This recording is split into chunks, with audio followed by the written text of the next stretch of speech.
Hello दोस्तों, welcome to my YouTube channel study time with Ravi. आज इस वीडियो में बात करेंगे क्लास 12th के फिजिक्स के टॉपिक है विद्युत चुम्बकीय प्रत्यावर्ती धारा अल्टरनेटिंग करंट। इस चैप्टर से पूछे जाने वाले महत्वपूर्ण एमसीक्यू क्वेश्चन यानी बहुविकल्पी प्रश्नों की श्रृंखला ले गए हैं, जो कि परीक्षा की दृष्टि से बहुत ही इम्पोर्टेंट है। इसमें पहला प्रश्न लेके आए हैं इसमें कि एक आयताकार कुंडली ABCD चित्रानुसार एक समान कोणीय वेग से वामावर्त दिशा में चित्र में दिखाया गया है घुमाई गई है। कुंडली की घूर्णन अक्ष तथा चुंबकीय क्षेत्र भी दोनों क्षैतिज है। कुंडली में प्रेरित विद्युत भाग बल अधिकतम होगा जब कुंडली का तल ऊर्ध्वाधर है। कुंडली का तल चुंबकीय क्षेत्र से 45 का कोण बनाता है। कुंडली का तल चुंबकीय क्षेत्र के समांतर है। कुंडली का तल चुंबकीय क्षेत्र से 30 अंश का कोण बनाता है। तो उसका प्रेरित विद्युत वाहक बल अधिकतम कब होगा? तो यही स्थिति है, इसमें चारों में पहचाना है। तो वह हमेशा क्या होता है, कुंडली का तल चुंबकीय क्षेत्र के जब समांतर होगा तब प्रेरित विद्युत वाहक बल अधिकतम होता है, क्योंकि उसमें फार्मूला हम लोग जानते हैं कि जो प्रेरित विद्युत वाहक बल E का फार्मूला होता है, E इक्वल टू होता है इसका formula NBA omega sine omega T. तो इसमें जब कुंडली का तल चुंबकीय क्षेत्र के समांतर रहेगा तब प्रेरित विद्युत भाग अधिकतम होगा। तो ये सी आंसर पहला का सही होगा। नेक्स्ट आते हैं दूसरा प्रश्न। तार की एक कुंडली को बाह्य चुंबकीय क्षेत्र में क्षेत्र के लंबवत एक क्षैतिज अक्ष के परितः घुमाया जाता है। कुंडली में प्रेरित धारा की दिशा बदलती है प्रति चौथाई घूर्णन पर, प्रति आधा घूर्णन पर, प्रति पूर्ण घूर्णन पर, प्रति 2 घूर्णन पर। तो प्रेरित धारा की दिशा कब बदलती है कि प्रति आधा घूर्णन पर, यानी आधा चक्र पूरा हो जाएगा तो उसकी दिशा बदल जाती है। दूसरा का बी आंसर सही होगा। तीसरा, यदि प्रत्यावर्ती धारा जनित्र के आर्मेचर के घूर्णन की चाल दोगुनी कर दें तो प्रेरित विद्युत वाहक बल होगा 2 गुना, 4 गुना, आधा, कोई अंतर नहीं होगा। तब इसमें घूर्णन की चाल को 2 गुना करेंगे तो प्रेरित विद्युत वाहक बल भी 2 गुना हो जाता है, क्योंकि इसका फार्मूला इसमें हम बताएं कि जो प्रेरित विद्युत वाहक बल E इक्वल टू होता है E0 साइन ओमेगा टी। ये फार्मूला होता है, यानी चाल को जब बढ़ाएंगे, ओमेगा को बढ़ाएंगे, 2 गुना करेंगे तो प्रेरित विद्युत वाहक बल भी बढ़ जाएगा, 2 गुना हो जाएगा, यानी तीसरा का ये आंसर सही होगा। चौथा है, यदि वोल्ट मीटर द्वारा नापे जाने पर प्रत्यावर्ती धारा के मेंस का विभव 200 वोल्ट प्राप्त होता है तो इस विभव का वर्ग माध्य मूल मान होगा। तो कितना होगा इसमें? तो ये जो वोल्ट मीटर नापता है, वोल्टेज मापता है, वह VRMS का ही वैल्यू होता है। तो VRMS इक्वल टू कितना दे दिया है? 200 वोल्ट दिया है। अब वही वर्ग माध्य मूल मान ही पूछ रहा है, यानी 200 वोल्ट आंसर होगा चौथा का सी। कि जो वोल्ट मीटर होता है VRMS का मापन करता है, जो अमीटर होता है वो IRMS का मापन करता है। पांचवा है, प्रत्यावर्ती धारा का वर्ग माध्य मूल मान शिखर का मान का 2 गुना होता है, आधा होता है, 1/√2 गुना होता है, √2 गुना होता है। तो जो फार्मूला हम लोग जानते हैं कि VRMS इक्वल टू होता है V0 अपान √2। तो जो V0 है वो शिखर मान होता है और VRMS ये वर्ग माध्य मूल मान होता है। तो वो शिखर मान का कितना होता है? 1/√2 गुना होता है, यानी 5 का कौन सा आंसर सही होगा? सी वाला सही होगा। नेक्स्ट है छठवां, एक ओम मीटर का प्रत्यावर्ती परिपथ में पाठ्यांक 4 एम्पियर है। परिपथ में धारा का शिखर मान है, तो परिपथ में धारा का शिखर मान कितना होगा ये पहचाना हम लोग को। तो एक ओम मीटर का प्रत्यावर्ती परिपथ में पाठ्यांक 4 एम्पियर, यानी ओम मीटर जो मापन करेगा धारा का वह किसका मान होगा? IRMS का वैल्यू होता है। IRMS बराबर कितना होगा? 4 एम्पियर। तो हमको धारा का शिखर मान पूछ रहा है, यानी आई नॉट का वैल्यू पूछ रहा है। तो फार्मूला हम लोग जानते हैं भी, ये आई नॉट ना, आई नॉट इज इक्वल टू क्या हो जाएगा, भी आर एम एस इंटू √2 हो जाएगा। तो हो जाएगा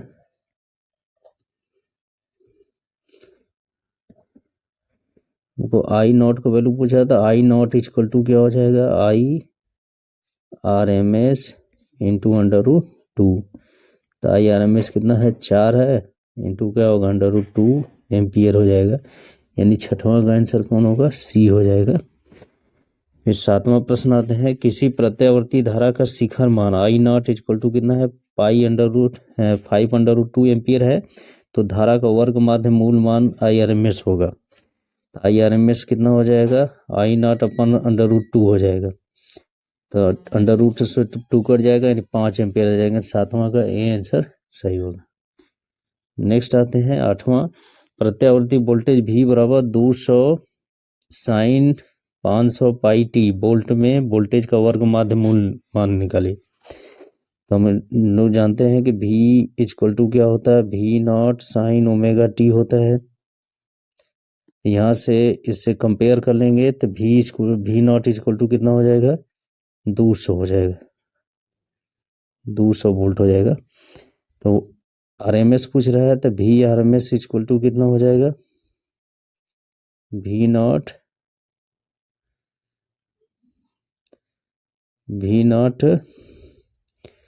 बटे √2 हो जाएगा। अब इसमें रख देंगे, इसका वैल्यू कितना जाएगा, V नॉट कितना रखना है, 200 बटे √2 का भाग देंगे तो ए वाला आंसर आ जाएगा 100 √2 वोल्ट हो जाएगा। 8 का ए आंसर सही होगा। 9वां है, प्रत्यावर्ती धारा परिपथ में वोल्टेज का शिखर मान 707 वोल्ट है, आभासी वोल्टेज होगा।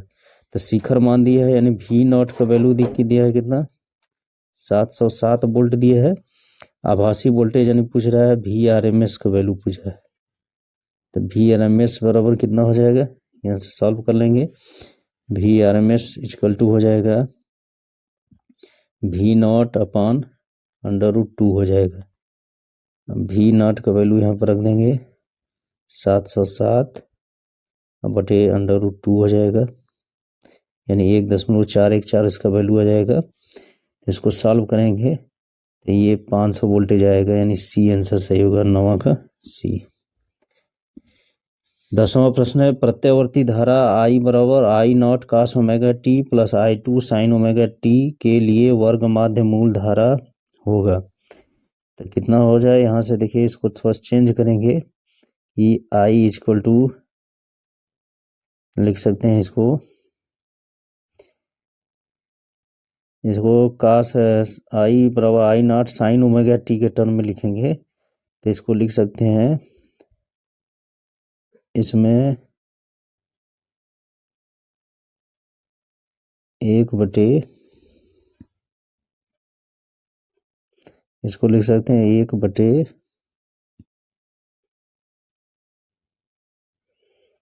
Under root I1 square plus I2 square, ये हो जाएगा साइन ओमेगा टी प्लस 5 हो जाएगा। जहाँ 5 I और I नॉट के टर्म में रहेगा, यहाँ I नॉट इक्वल टू कितना आ जाएगा, 1 under root I1 square plus I2 square हो जाएगा। ये पूरा वैल्यू हो जाएगा I नॉट के बराबर हो जाएगा। वर्ग माध्य मूल IRMS निकालना है, तो IRMS इक्वल टू क्या हो जाएगा, I नॉट अपॉन √2 हो जाएगा। तो इसको सॉल्व करेंगे तो 10 का सही आंसर इसमें आएगा, सी वाला आएगा, 10 का सी आंसर सही हो जाएगा। 11वां इसमें है, किसी धारामापी के पाठ्यांक पर अंकित खाने के बराबर दूरी पर नहीं है।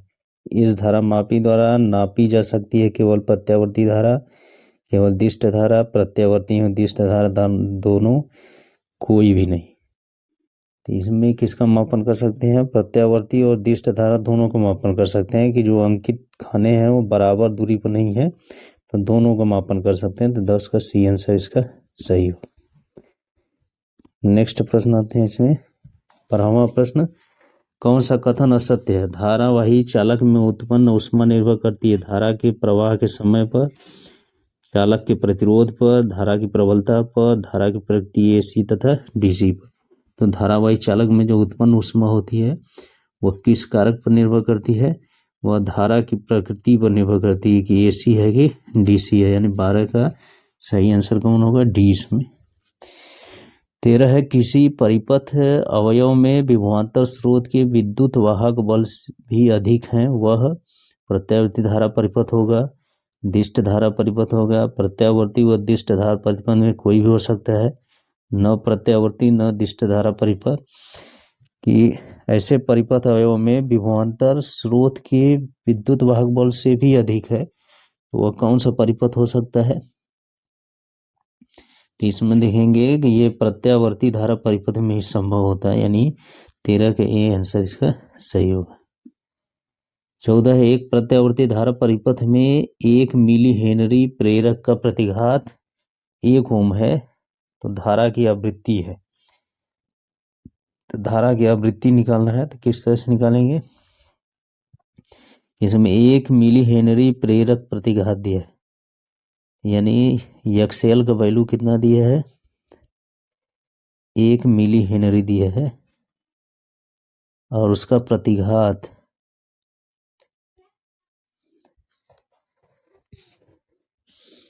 एक्सएल ने इसमें यल का वैल्यू इसमें दिया है, और एक्सएल का वैल्यू दिया है 1 ओम दिया है। तब यहाँ से धारा की आवृत्ति पूछ रहा है, आवृत्ति निकाल सकते हैं इसमें। एक्सएल इक्वल टू होता है क्या? ओमेगा एल होता है। यहाँ से ओमेगा का वैल्यू निकाल सकते हैं, एक्सएल बटे क्या हो जाएगा? यल हो जाएगा। एक्सएल का वैल्यू कितना? 1 है, यल का वैल्यू है मिली हेनरी, 1 मिली हेनरी यानी 10 घाते -3। इसको सॉल्व करेंगे तो 1000 आ जाएगा, यानी सही आंसर इसका डी वाला होगा, 14 का डी। 15 प्रश्न है, एक कुंडली का प्रेरण प्रतिघात, एक कुंडली का प्रेरण प्रतिघात 1000 ओम है। यदि इसका प्रेरकत्व 2 गुना कर दिया जाए तथा आवृत्ति भी 2 गुना कर दिया जाए तब प्रेरण प्रतिघात होगा। तो प्रेरण प्रतिघात का मतलब क्या हो गया? एक्सएल, एक्सएल का वैल्यू कितना दिया है? 1000 दिया है, 1000 ओम। हम लोग जानते हैं एक्सएल बराबर क्या होता है?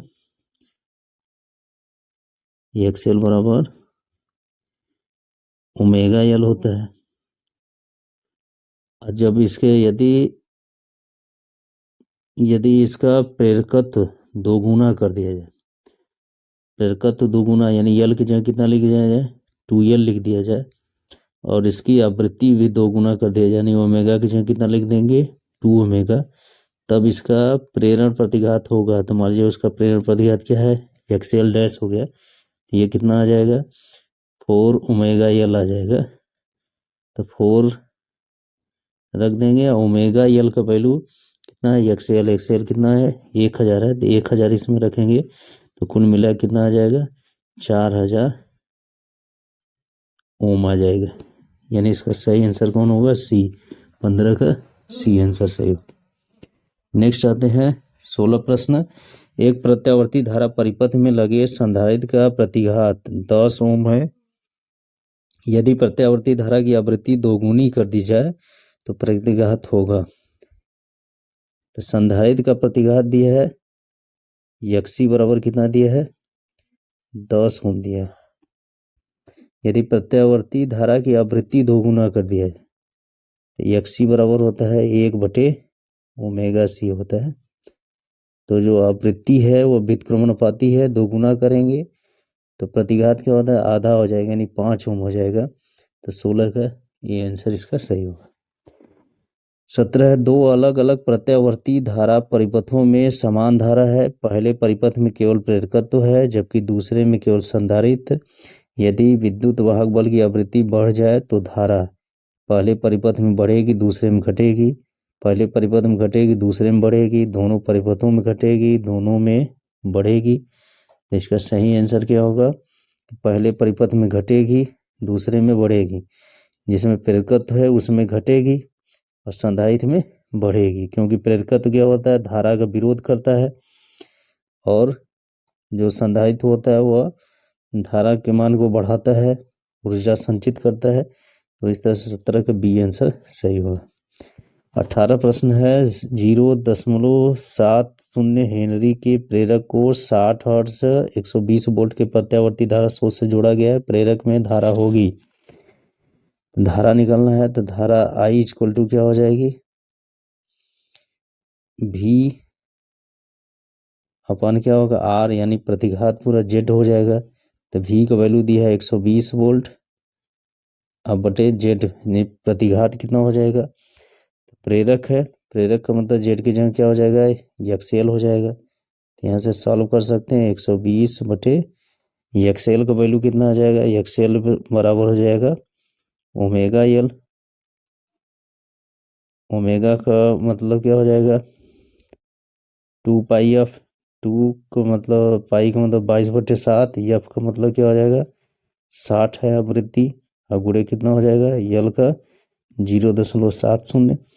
तो इसको हल करेंगे, ओमेगा XL इसमें रख देंगे, 120 में XL का भाग दे देंगे। तो ये सही आंसर 18 का इसमें सी आएगा, 0.455 एम्पियर हो जाएगा।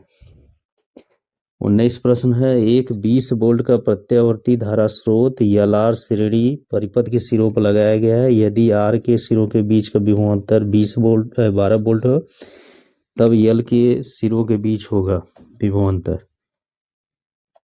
इसको कैसे लगाएंगे? इसको ध्यान देना, इसमें जो फार्मूला होता है इसमें वोल्टेज का, V इक्वल टू क्या हो जाएगा? LR परिपथ है तो परिणामी वोल्टेज V इक्वल टू हो जाएगा VL स्क्वायर प्लस हो जाएगा VR स्क्वायर। अब इसी में वैल्यू रख देंगे।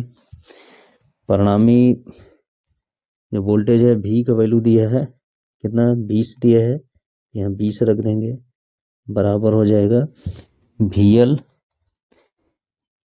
यानी LR परिपथ में लगाया गया है। तो L के बीच का विभवांतर पूछ रहा है, तो VL पूछ रहा है, तो VL को छोड़ देंगे, VL स्क्वायर हो जाएगा, अब प्लस VR स्क्वायर कितना दिया? 12, तो 12 का स्क्वायर हो जाएगा। इसको सॉल्व करेंगे तो VL का वैल्यू आ जाएगा, ये स्क्वायर कर देंगे तो ये कितना हो जाएगा? 400 हो जाएगा। अब 12 का ही आएगा तो कितना हो जाएगा? 144 हो जाएगा। तो इसको VL को हल करेंगे तो 16 वोल्ट आएगा, इसका वर्गमूल निकालने के बाद। तो 19 का ये आंसर इसका सही होगा।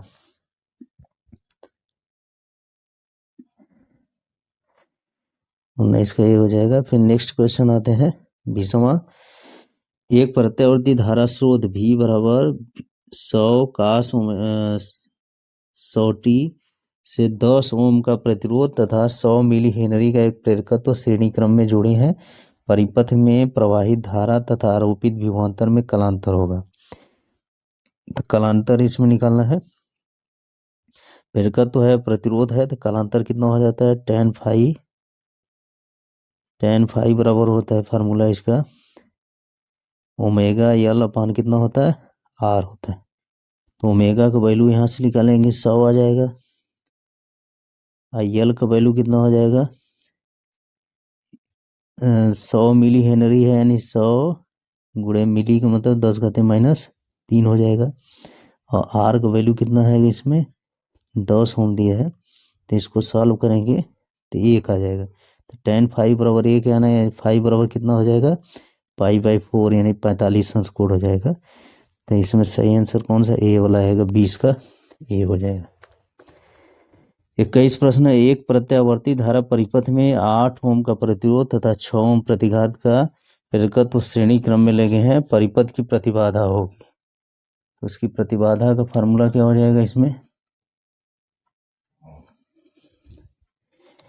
इसमें कौन सा परिपथ हो जाएगा? LR परिपथ हो जाएगा। तो Z बराबर क्या हो जाएगा? Z बराबर एक फार्मूला निकाल सकते हैं क्या?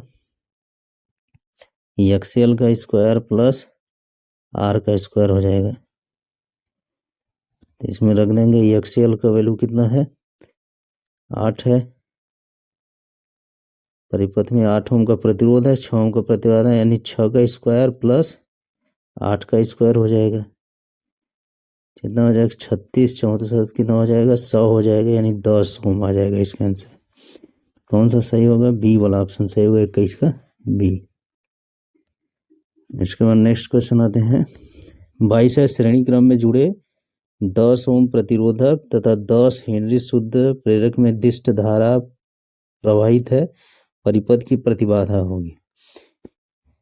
तब इसमें परिपथ की प्रतिबाधा पूछा है, तो इसको लगा सकते हैं इसमें कि ये आर का वैल्यू दिया है, ये एक्सएल का वैल्यू दिया है, तो जेड इक्वल टू कितना हो जाएगा, उसको सॉल्व करेंगे पिछले वाले क्वेश्चन की तरह। तो इसका आंसर इसमें आएगा 10 ओम आएगा, डी ऑप्शन का सही होगा 22 का डी। 23 प्रश्न आते हैं किसी प्रत्यावर्ती धारा परिपथ में 400 ओम की प्रतिघात के श्रेणी क्रम में 300 ओम का प्रतिरोध जुड़ा है। यदि इस परिपथ में 5 वोल्ट के वर्ग माध्य मूल मान की प्रत्यावर्ती वोल्टता लगाई जाए तो इसमें धारा का वर्ग माध्य मूल मान होगा। तो धारा का वर्ग माध्य मूल मान निकालना है, तो कैसे आएगा इसका मान?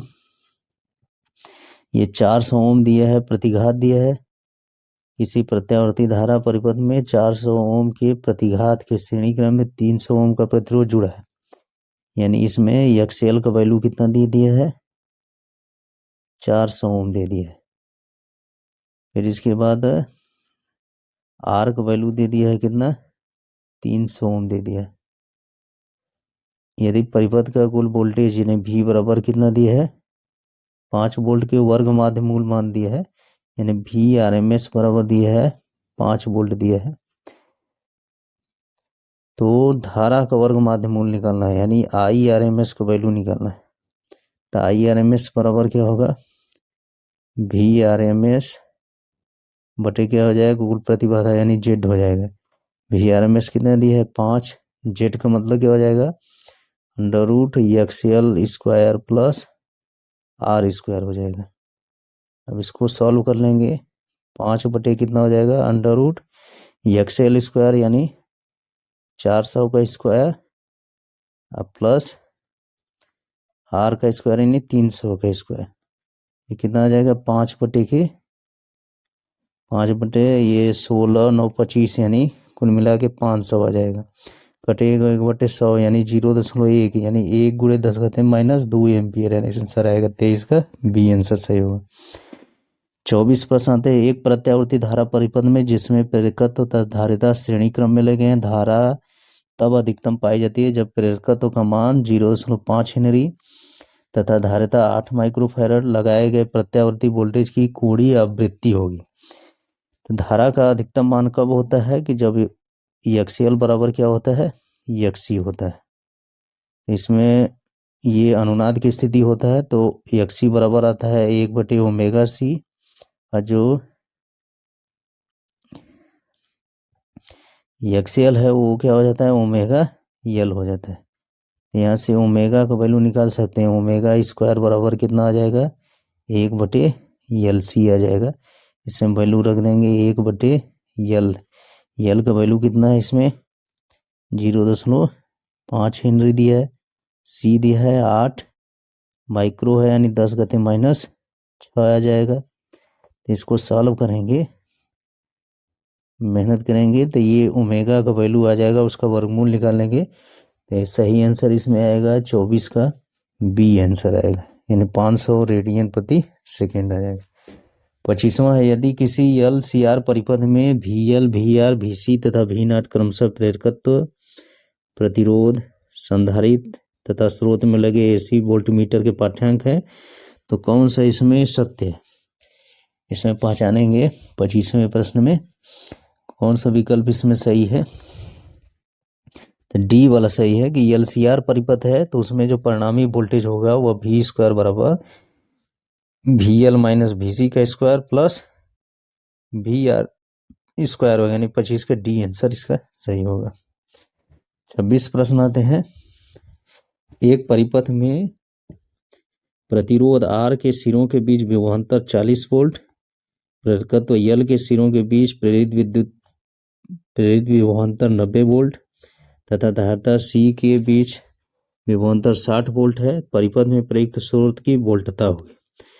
तो इसमें दिया है ये आर के सिरों के बीच विभवांतर 40 वोल्ट दिया है, यानी वी आर का वैल्यू कितना दिया है 40 वोल्ट दे दिया है।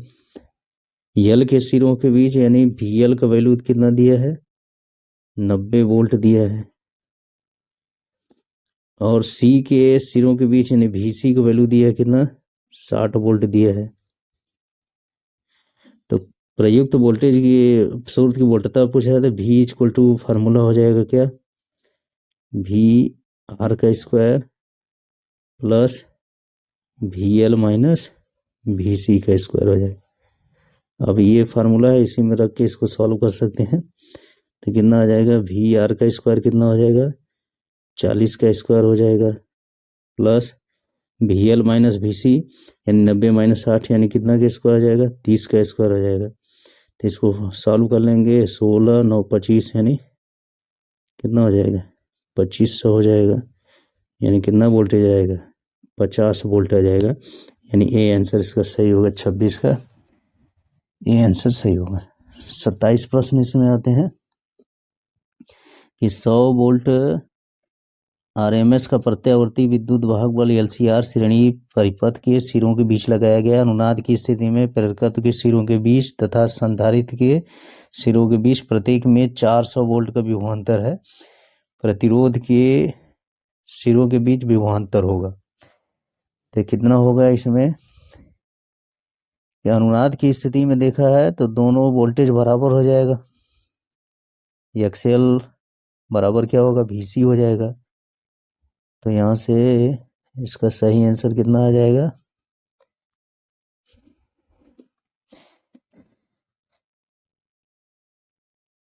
फार्मूला यही होता है, इसमें भी इसी फार्मूले का प्रयोग करेंगे कि V बराबर under root V R square plus V L minus V C का स्क्वायर। तो अनुनाद की स्थिति में क्या होगा एक्सएल बराबर क्या हो जाएगा एक्सी हो जाएगा, यानी प्रतिबाधा दोनों के बराबर होगी तो वोल्टेज भी बराबर हो जाएगा, यानी वी एल इक्वल टू क्या हो जाएगा वी सी हो जाएगा। तो इस तरह से V बराबर सीधे क्या होगा प्रतिरोध के विभवांतर के बराबर आ जाएगा, यानी सीधे कितना आ जाएगा 100 वोल्ट आ जाएगा। तो इसका सही आंसर कौन सा होगा बी, यानी 27 का बी आंसर सही होगा। तो इस वीडियो में हम लोग 27 क्वेश्चन के बारे में डिस्कस किए जो कि परीक्षा की दृष्टि से बहुत ही इम्पोर्टेंट है। तो यदि ये वीडियो अच्छा लगे तो मेरे चैनल को सब्सक्राइब करें, वीडियो को लाइक शेयर करना ना भूलें। Thank you.